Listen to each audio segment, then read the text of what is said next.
Today, I'll show you how to perform a power shot on FC25.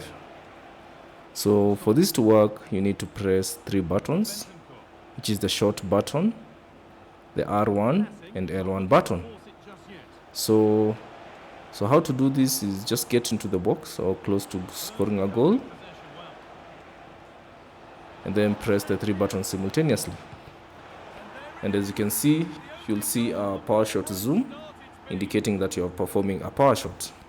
Well, here's the replay, and it shows great skill to play the ball through. The way to pass is just right, and it's a brilliant finish. He strikes through the ball. So let's do that again. It's a superb finish.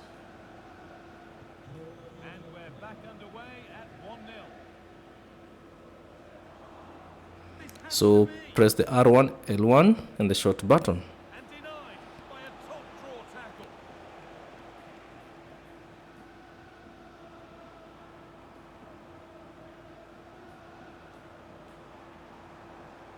A little careless there as the ball changes hands. Son. R1, L1 and the short button. And that will perform a power shot. So thanks for watching, and I'll see you on the next one.